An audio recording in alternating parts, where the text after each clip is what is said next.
ভাবুন তো এমন এক ভবিষ্যৎ যেখানে কাজ না করলেও মানুষ বাঁচতে পারবে। এমন এক সময় যেখানে টাকা থাকবে কিন্তু টাকার রিলেভেন্স থাকবে না। বিগত কয়েকদিন আগে নিখিল কামেতের ব্রডকাস্টে এলন মাস্ক বলেছিল এআই আর রোবট এমন পর্যায়ে চলে যাবে যে মানুষকে বেঁচে থাকার জন্য আর কোনো কাজই করতে হবে না। কারণ প্রয়োজনীয় সব কাজ, ফ্যাক্টরি, সার্ভিসেস আর অল হাউসহোল্ড অ্যাক্টিভিটি সবই করবে রোবট প্লাস এআই।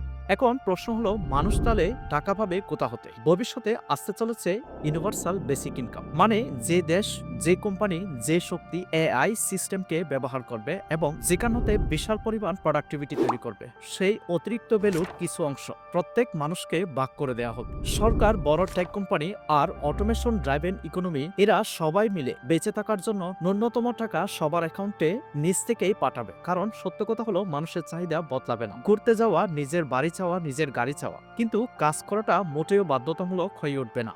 যে কাজটা করতে অনেক বেশি আনন্দ পায় প্রত্যেকে সেই নিজের হবির উপরেই কাজ করবে। রোবট প্লাস এআই সবসময় ম্যানুয়াল কাজ করবে আর মানুষেরা দিবে শুধু ক্রিয়েটিভ আইডিয়া, দিক নির্দেশনা আর দেখাবে সমস্যার সমাধানের দক্ষতা। ভবিষ্যতের সবচেয়ে দামি জিনিস হতে চলেছে আপনার কল্পনা শক্তি। যেদিন টাকার চিন্তা থাকবে না আর রোবট যখন সকল কাজগুলা করবে, সেদিনের জন্য আপনার ক্রিয়েটিভ থিঙ্কিং কি হতে চলেছে অবশ্যই কমেন্টে জানাবেন। ধন্যবাদ সবাইকে।